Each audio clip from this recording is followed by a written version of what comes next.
Good evening all, and welcome. Let's start the year strong with some ghost stories. What would also help is that if you're new here or listen frequently, why not subscribe? You may not have done that already. And follow me on Twitter and Instagram for good measure. I'm sure you'll love it.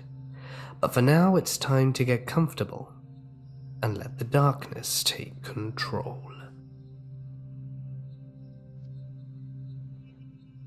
My dad called me last week and said something kind of creepy had come up on his security camera at around midnight.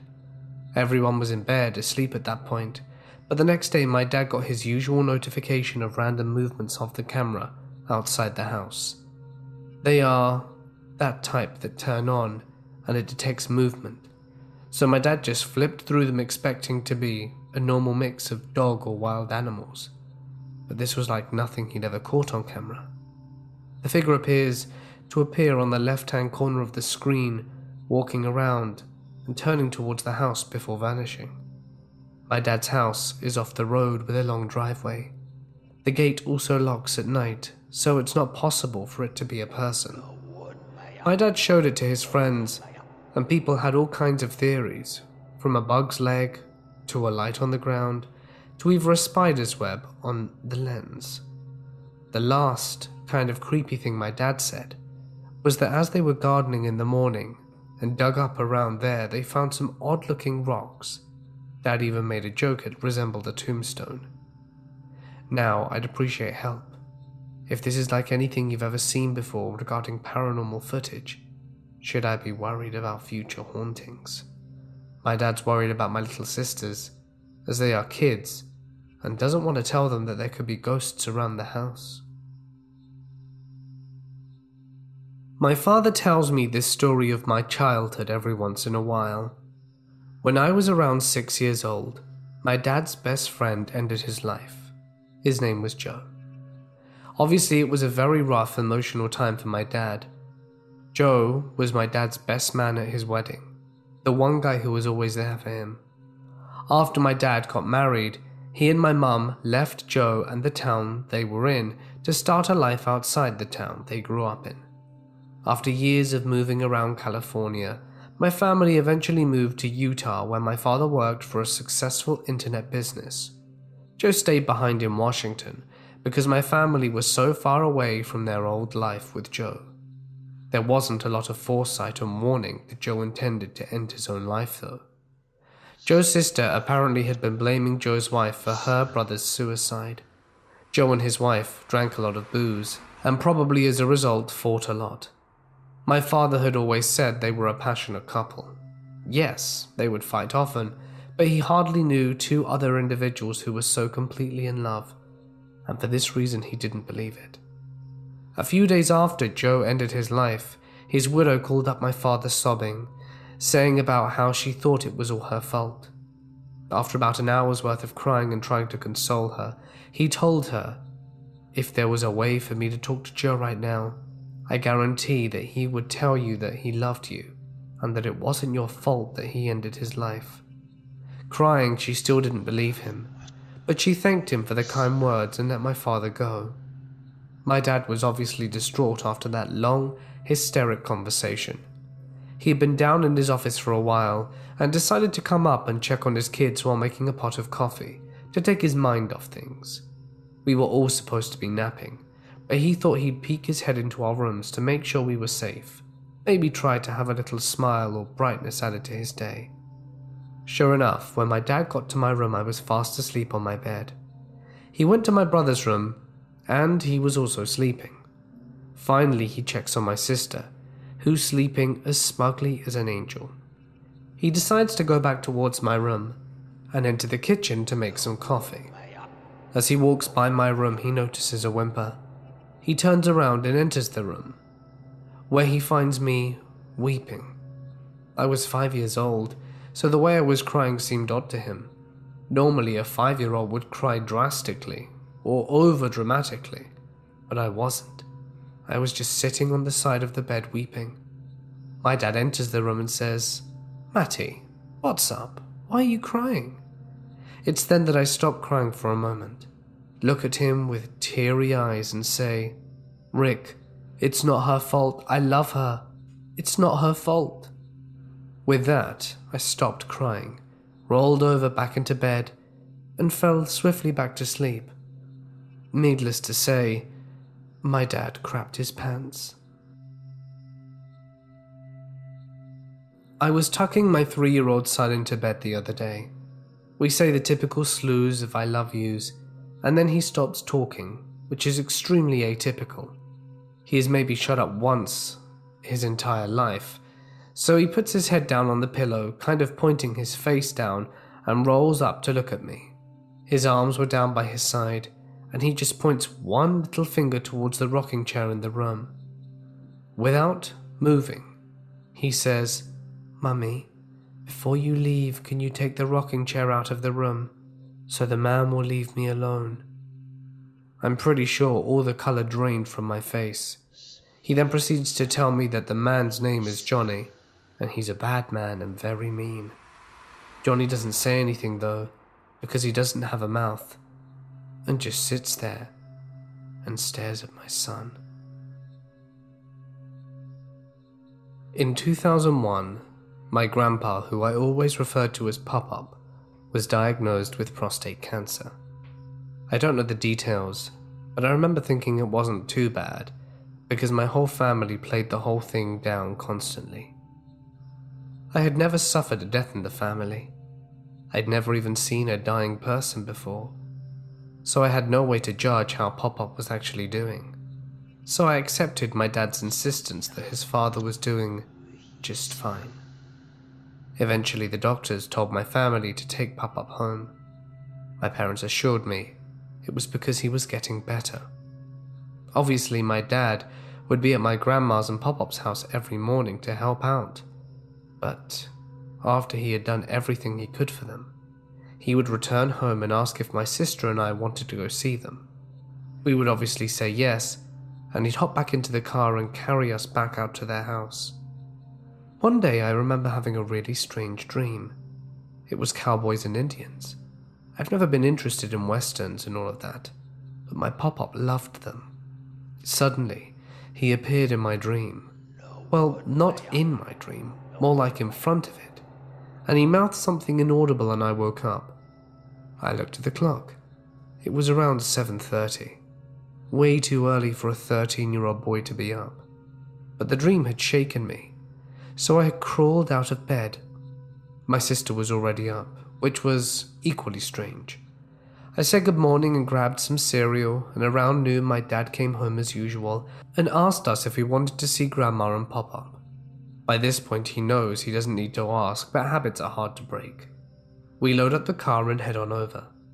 Here's where everyone feigns surprise out of politeness. Before my dad turns the car off, he says, "Guys, I have some news for you. Pop-Up died this morning." I was stunned, for many reasons. Obviously, first, I thought he was getting better, and two was because I recalled the dream and realized that it was my Pop-Up. He was mouthing goodbye. I later realized he had died at 7:30 that morning, the same time he appeared in my dream. Furthermore, my dad would always bring our dog with him to my grandparents' house, a little Jack Russell named Lucky. Lucky would always hide under the hospital bed my Pop-Up was in. The day Pop-Up died, Lucky skulked out from under the bed, and as he took his last breath, Lucky took off on the far side of the room and let out a chilling howl. When I was around 17, I was at my friend's apartment building, which his parents owned. We had an apartment to hang out in on the top floor, and used to go to the roof to smoke. That night, we were about to go up, but I had to pee, so I told him I'll meet you up there. After I was done, I went to the stairs to the attic portion that was connected to the roof. There were no lights up there, so we used our phones to guide us. It was an old building, and the attic was creepy and cluttered all the time. As I made my way to the roof door, I saw a shadow pass by me. I followed the direction it went, thinking it was my friend. I kept saying that I knew it was him and to stop playing around. It passed me a few more times when I heard my friend's voice from downstairs. He got a call from his girlfriend and was in another room talking to her the whole time. I have no idea what that shadow figure was, and I still refuse to go back up to that roof at night after that. I once had a friend that I knew for almost 5 years. I met him when I was only 11, and he was about 20. Despite the shady age difference, he never did anything that would make me think he was a creep. He was protective, yes, but in a fatherly way. My father was deployed to Iraq when I was 10, so he was like the substitute while my dad was miles away. We usually talked over Skype, and we would talk hours at a time. I had a friend who also talked to him, but not as often as I did. About a year ago, he died in a car accident with his cousin in Europe, and of course I grieved. It wasn't often that I would cry over anything, but this was something that hit me hard. This is only a little bit of a backstory.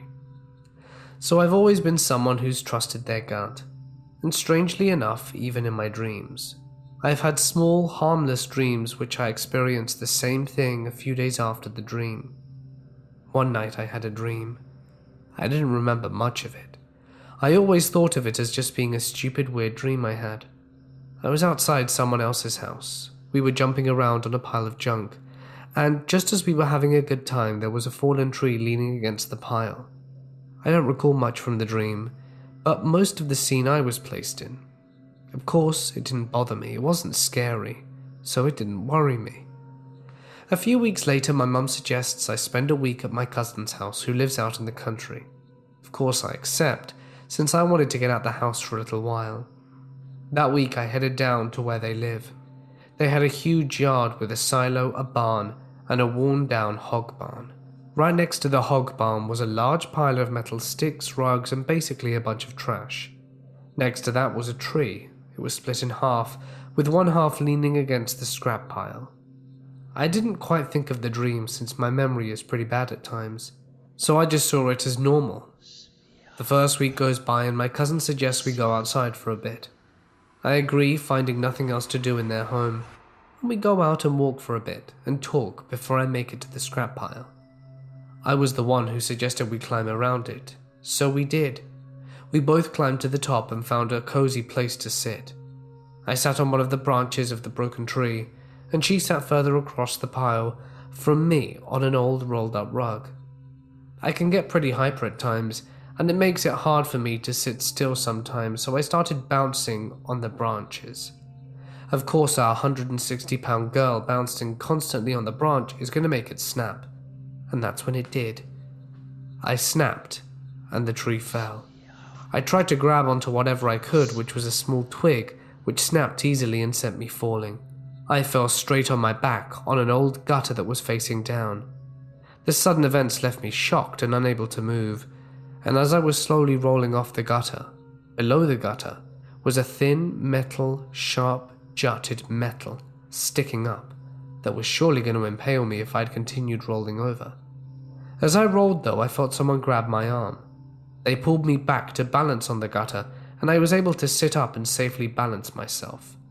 My first assumption was that it was my cousin who helped me.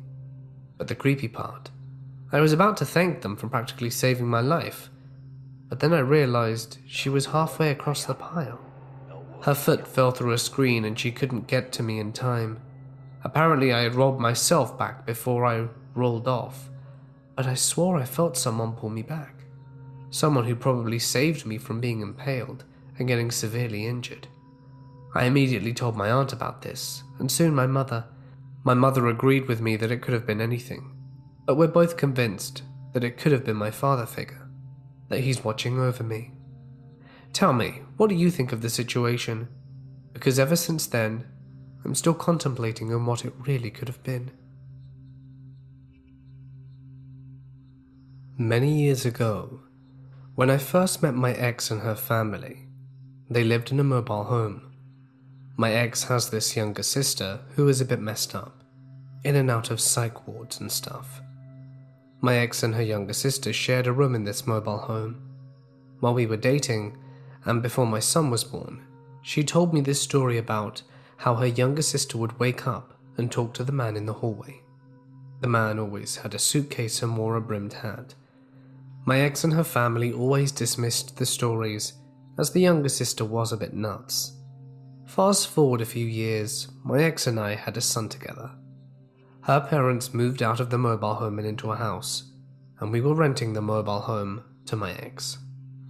Our son's room was in the exact room where my ex and her sister had slept in. One night after our son had gone to bed, he was asleep for a while, and we heard him get out of bed. We figured he would come out of his room and ask to use the potty. Instead, he started talking to someone and said, "Hi," and started talking about his favorite stuffed animal, which at the time was Ducky. Curious, I called back and asked who he was talking to. He pops his head out of the room and informs me he's talking to the man with the suitcase and who's wearing a hat. At the time, he was about 2.5 and had never heard about his aunt seeing the exact same guy. I have a younger brother who had an imaginary friend in his youth. He was also an avid sleepwalker. When he was around 3 or 4, he started talking to someone he called Friar. He described Friar as a dark-skinned man with little clothes who loved to hunt in the wilderness. Then one day, he told me that Friar used to live nearby in a house a long time ago, and then some white people came and burnt him alive and killed his village. Not exactly something you expect to hear from a 4-year-old. I remember I would be in my room and hear him talking like he was having a conversation, and when I would try and check on him, he would immediately become silent and turn his head as soon as I peeked around the corner. Very unsettling. Well, my older brother, the middle child, was visiting his dad for the summer, but the day before he got back, my youngest brother told my mother and I that Friar does not like it when brother is mean to me. He's gonna scare him. The night he got home, my mum and I were downstairs and heard a scream that I can still remember to this day. We ran upstairs and found the middle brother swearing that something was shaking the bed violently. It was a bunk bed. My youngest brother was sound asleep. A month later, my youngest brother took a bad fall and cracked his skull. He was fine but never spoke to Friar again after that. He would also sleepwalk constantly and show up right next to me in bed and stare at me until I woke up and promptly crouched myself. One night I heard the front door open and close, and since it was 4 a.m. I went to check it out. I opened the door and found my brother at the far end of the yard, in the snow, only in his underwear, staring right at me. Then he slowly waved. Those shivers weren't from the cold though. A few years ago, my brother would get a call on his cell phone at around 2 to 3 a.m. every night. He would answer it, and it would be this hellish sounding noise, like static mixed with screams. He changed his cell number after about a month of it and it stopped. Then after a week or so it began again. The exact same noise, the exact same time. Finally one day he decided to backdial the number. It was an old man that had no clue what he was talking about, and still the calls persisted. If he didn't answer, it would call a few more times. No messages were ever left. He decided to say screw it, end his contract with the phone company, switched to a new one, and then got an entirely new number. You guessed it. The screaming static calls continued after a short delay. By this time he was terrified every night, unsure why this was happening. He backdialed the number again and got a different person. Around this time he lost his job and his phone. The calls stopped, of course. His phone was disconnected now. So one day my mum asked me to listen to this weird message she got on our home phone. It was the static screaming. We showed my brother and he was freaking out. He backdialed the number again, and it said the number was disconnected this time. Never heard from it again after that. A few months ago, my 3-year-old daughter had the flu. After she was feeling a little better, my wife took her outside into our backyard to play. My wife was sitting on the back step, and my daughter came up and asked her if she could play with the little girl on our slide. My wife said, "I don't see a little girl." And my daughter said, "She is right over there on the slide, Mum. Can't I play with her?" My wife said, I don't see anyone. But my daughter insisted. She is. She's on the slide and she's blue. Can I play with her? My wife freaked out and said, let's go inside and make a snack. So they did. For the rest of the day, my daughter kept going out and looking at the back door and kept telling my wife that the little blue girl was lonely. I attended the same university for my bachelor's and my PhD. There was a lovely woman by the name of Jennifer, who was my reading in the content area instructor. The guys all swooned over her as she was gorgeous, and I loved her because she read us The Giver out loud. She was an awesome instructor and was doing her PhD in literacy. Fast forward a few years, and Jen had moved to South Carolina to teach literacy. I'm now in my PhD program and in the same grad student office she used to work in, with other literacy people and her colleagues. And then we get the news that she was murdered by her boyfriend. Everyone is in total disbelief and devastated. It was a huge blow to the department, as she was genuinely loved by everyone who knew her. So after a few days, her funeral and her body were brought home. I'm in the office suite at school very early in the morning when no one else was about. The grad students had a fishbowl office, 10 of us with group desks within a larger office suite that was locked and had light motion sensors. I'm walking in and past a locked door with windows when I see a woman with short dark hair walk the other way inside, which was weird because the lights didn't flicker on as she moved. So I walked around the corner to the door with a key code and let myself in. I walk inside and head to where I saw her. The lights flicker on when they sensed me, but no one was there. It's just me and an entire suite of empty offices. I swear to God it was her saying goodbye to a place she spent so many years at and where she had so many friends. It spooked the hell out of me though, and made me very sad. I figured I'd share with you some strange and what I believe to be paranormal experiences happening at my place of employment. I work at an old restaurant in a city in Oregon. I will not say which or which city for obvious reasons. The restaurant has been around 35 years, so you can already imagine how old the building is. I work as a bread baker during the night hours. My shift is usually from 8:30 p.m. till about 3 a.m., depending on which products need to be made. My co-workers tend to leave at around 10 o'clock. Sometimes the dishwasher is there for a bit later. Thought I got lucky moving here and landing this job right away at $13 an hour, and now I don't feel so lucky. My first experience was the second month of working there. I had just put some hamburger buns in the proofer and had some time to kill, so I walked into the dining area to make myself an espresso. Halfway there, I noticed a faint whistle coming from the dining area. I shrugged it off, as it stopped once I entered.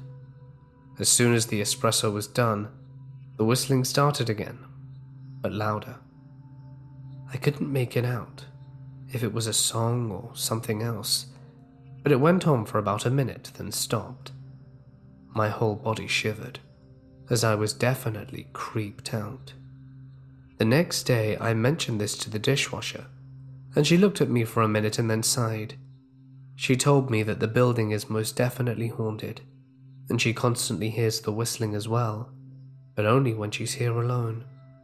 The conversation ended there. She doesn't speak English very well. This experience freaked me out pretty bad for a few days. I still get chills thinking about it, and you may not think it's creepy, but it was. We have a huge walk-in cooler, filled with tons of prepped food and so on. This was around 11 p.m, and the dishwasher is still there.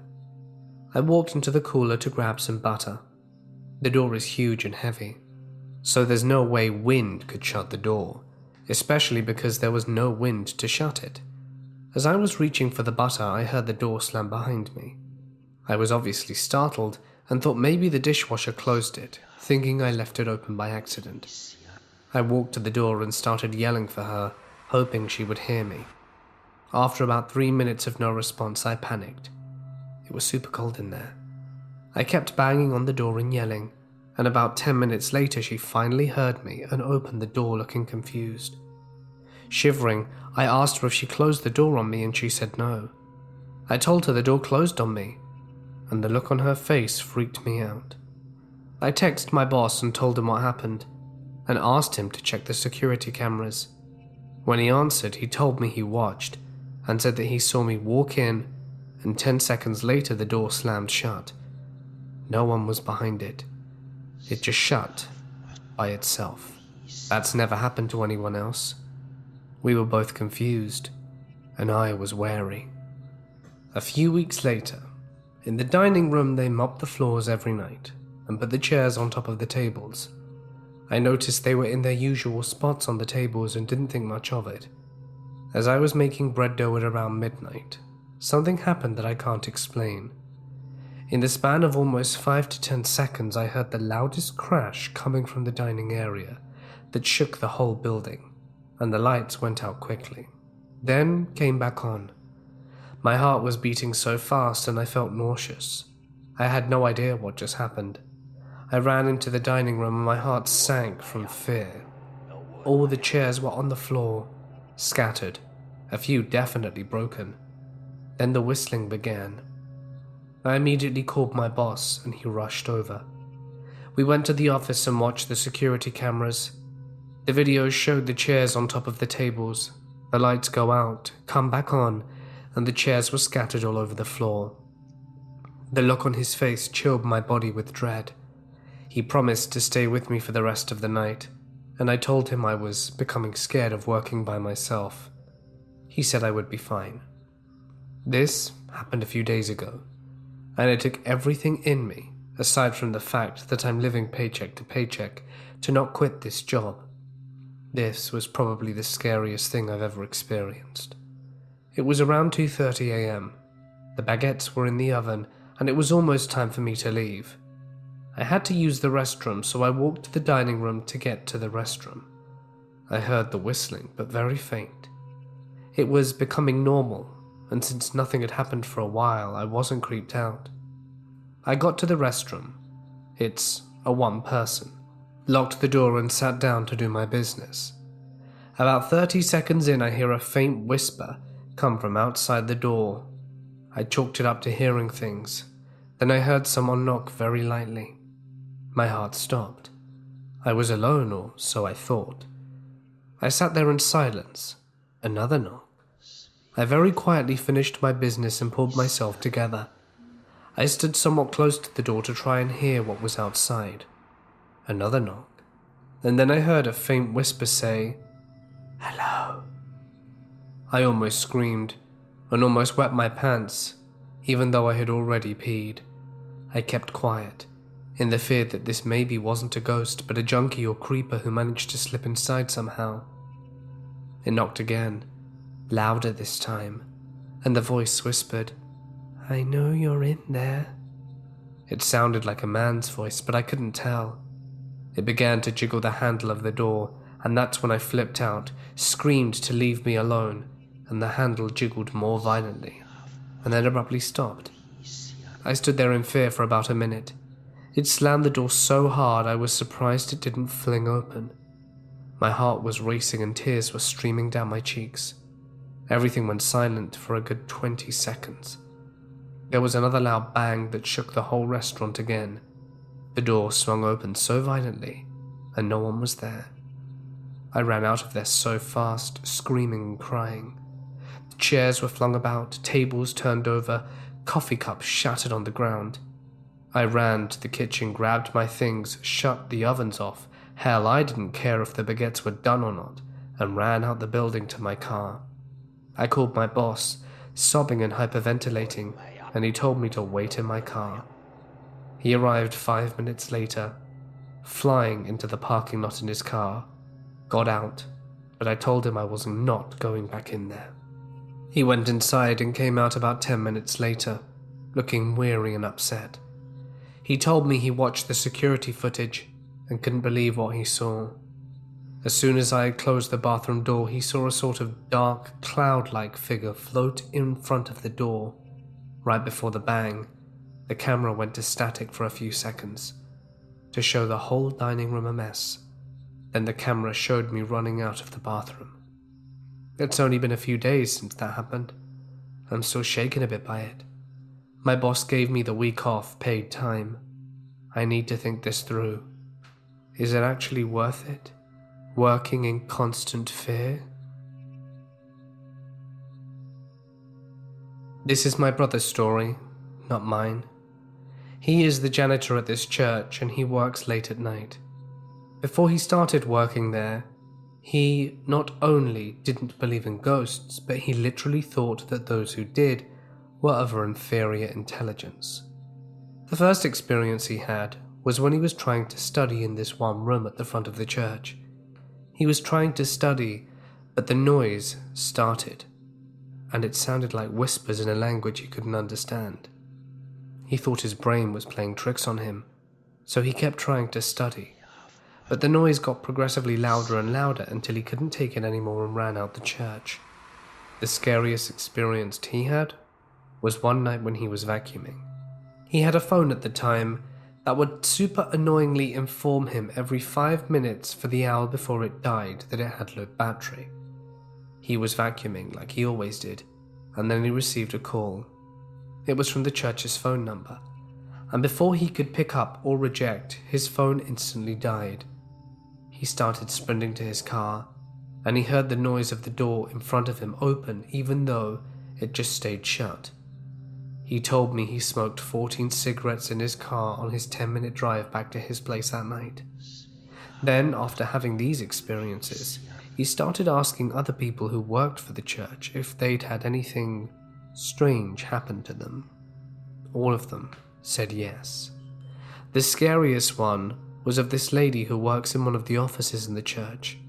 One night she was working late, and the church was empty, when this old woman who she knew appeared out of nowhere. She was all like, "Hey Mabel, coming to service tomorrow?" But Mabel ignored her and continued towards the stairs and started walking up them. She was very confused and felt that Mabel was being rude or perhaps didn't hear, so she left her office to go upstairs and find Mabel, but there was no one there. When she got to the top, she remembered that this particular old woman had had her funeral in the church recently after dying the week before. And now that I can talk about my own experience, I was once closing up an event at the rec center I work at. I was locking the doors and picking stuff up and doing general cleaning when I heard 2 notes played on a piano in the big event room I was in. I asked who was messing with me and looked around, and there was literally no one there.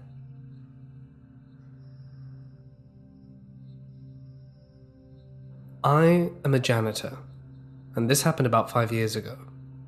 I've been working at this place for a while now, and I've seen some creepy and weird stuff, and I'm almost always alone because I lock up the building. When this happened, it was about 5 o'clock at night. Everyone was leaving. I was going to change the outside garbage in front of the building. As I was walking out, there was this girl sitting in one of the chairs in the lobby waiting for her ride. I nodded to her and smiled and walked out and started changing the bag. Now the trash can is directly outside the doors, so I would have seen anyone walking out. And there are windows everywhere, so I would have seen people get up and leave the room as well. It only takes me 20 seconds to change the bag. I walk inside with the trash bag full, and I look at the chair and someone completely different is sitting there. It was also a girl. She notices me staring, and, lost for words, she gives me a weird look. "Was there anyone sitting there when you came in?" She gives me a weird look. "No." "How long you been there?" "I was directly behind you when you walked out." "You didn't see someone else there, another girl maybe?" Her face goes white and concerned with a mix of fear. "No, I didn't." I was lost for words and walked back in. That girl was nowhere to be found and I haven't seen her since. Keep in mind, I've seen a lot of stuff and heard weird things in this building. I've even heard my own name through a podcast, and the lights flickered. Shortly after the birth of my first son, I had a strange experience. While I was laying in bed with my newborn, I experienced that unmistakable feeling of a cat walking across the top of my pillow. I thought maybe one of my own had snuck into the bedroom, and so I sat up to swat it away, but nothing was there. My door was closed and no cat was in the room. At another time, I also fell asleep, laying with my son. I felt a cat jump onto the foot of my bed and walk up to about my knee and stop. I sat up, but nothing was there again. It really freaked me out. It happened maybe 3 or 4 times and then suddenly stopped when our son was baptized. It made me really stop to think, could this not have been a ghost cat after all? But perhaps something more sinister. I've seen a few strange things in my life. My grandma had this cat for a few years, an obese orange and white tabby. It kind of comes and goes, called Butter. He met with an untimely end, so we buried him in the woods behind the house. One day we were all having tea and toast, and I walked by his couch to see him sitting there grooming himself, legs straight up in the air. I kind of waved at him to swap me and say, "Hi, Butters." He stops and gives me that eyes half open stare and goes right back to town grooming. I walk into the kitchen, waited for my toast, and stare at the photo on the fridge of this fuzzball of a kitten, and realize that Butters is long dead. I slowly turn around and everyone seems to notice and ask me what's wrong. I tell them what I've seen, and my grandma gives me a somewhat pleased look to hear that her cat is visiting. I'm pretty sure we have a ghost cat in our house. It has happened often where people will ask if we have a cat on their first visit. When we answered them no or why, they usually all would say they could have sworn they saw one out the corner of their eyes. I have personally seen it once, clear as day, but it was there for a second and then it was gone. I personally like having it around. I don't have to feed or take care of it, and yet it keeps us company. Anyway, I figure if you're going to have a haunting, it could be much worse. I'll take a cat any day over a creepy shadow figure. When I was about 4 years old, my house caught on fire. My bedroom was on the 2nd story, and the fire was on my side of the house, so my room filled up with smoke. I remember someone waking me up that night, thinking it was my mum. It was a sweet woman's voice and told me to go sleep in my sister's room. I was never allowed in her room. I was the annoying younger sister. Then my mum woke up later that night to the smell of smoke and went to find us. She said my room was so filled she couldn't even see her own hands. In a panic, she went to wake up my sister to help find me, and she found me asleep on my sister's bedroom floor. If I had not woken up, I would have suffocated in my sleep. I had burn marks on my floorboards until 8th grade, when we moved out. When I was 5, I had my first paranormal experience. I lived in a small town in Washington called Colfax. I lived in a big house that overlooked the town. The house had 2 stories, and my room was on the 2nd floor. My parents stayed in a room on the bottom floor, so I was upstairs by myself all the time. At night, I would be awoken by my door being opened. This black figure would come in and stand next to my bed. The first times I saw it, I thought it was my mum, so I said, "Hi, Mum," but there was no response, so I just rolled over and fell back asleep. I asked my mum why she would come into my bedroom at night, and she got a confused look on her face and said that she never did that. So I got curious. That night I decided to see who was standing next to my bed. That night, when the figure came in, I looked at it in the eyes and realized that I couldn't look into its eye. It had none, or face for that matter. It literally had no face. It was just this black void that seemed like it was endless. I laid there frozen in fear and just stared back. After a while I gathered myself again and continued to just lay there because I wasn't doing anything. I wasn't afraid of it, because I figured if it wanted to harm me, it would have already done so. So after a while I fell back asleep, and when I awoke a little while later, it was gone. I told my mum all about it, and she told me that I was just dreaming and that I had an active imagination. I learned not too long ago that she would actually come up to the hall outside my room and stand there for a while, but she never saw anything. She also abandoned the effort after a bit. I wasn't the only one to see this figure though. My friends came over for a sleepover one night. We were all up until about midnight, mainly because my mum told us it was unhealthy for us to be up late, and we were up for another hour talking before we all fell asleep. I had mentioned the ghost that came into my room at night, but never talked a bunch about it. We were awoken by my friend Sophia screaming. We all got up and asked her what was wrong. She said there was a ghost in the room. My friends told her that she was just trying to scare them, because I had said something about a ghost that came into the room. My mum came up a few minutes later, and my friends told her that Sophia had a nightmare. The next day at school, I spoke to her and asked her about it. She told me that there was a dark figure standing in the middle of them, since they were sleeping on the floor around my room in sleeping bags. When she screamed, it quickly disappeared. I told her that it comes into my room every night, and it was friendly and never said anything and just stood there. Sophia came to sleep over a lot since we were young and nobody cared that we stayed in the same room. We would sit there and it would come in. We tried talking to it, but it would never respond.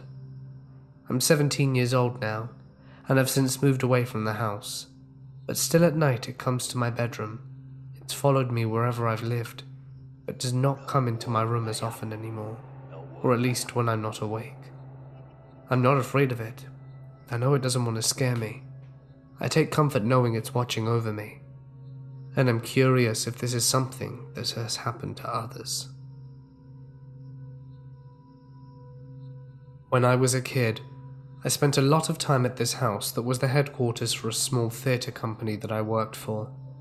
There were several stories that people had about seeing various ghostly things there, but one of the ones that kept coming up was a ghost cat that a couple of different people claimed to have seen.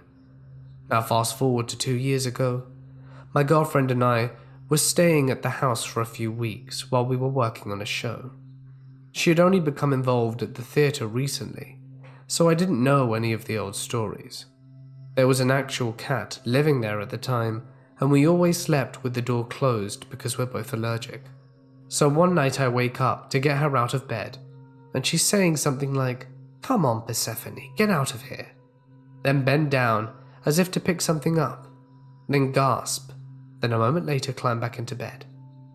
The next morning she told me she had a dream where she heard the door open and she got up to see a cat in the room, and figured Persephone had pushed the door open to come in. So she got up to pick her up and put her out again, but as she reached down to grab the cat, it disappeared. Since that's not what's supposed to happen, she figured it was still a dream. So I said to her, "I think you met the ghost cat actually." And she was like, "What ghost cat?"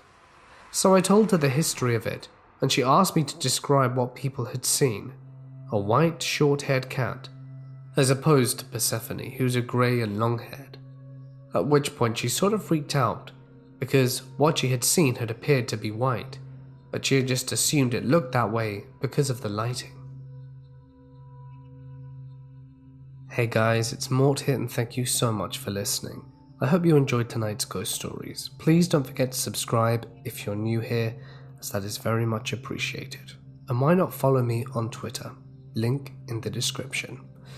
That would really mean the world to me. Another goal I have, other than 1 million subs, which I know is lofty, is 10,000 followers on Twitter, which I think is far more attainable.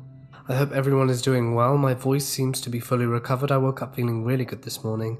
Still a little bit of an improvement to go, but generally feeling pretty good. I hope everyone else has had a really lovely day, and yeah, just keep carrying on for the new year. Stay awesome everyone, and I'll see you in the next one.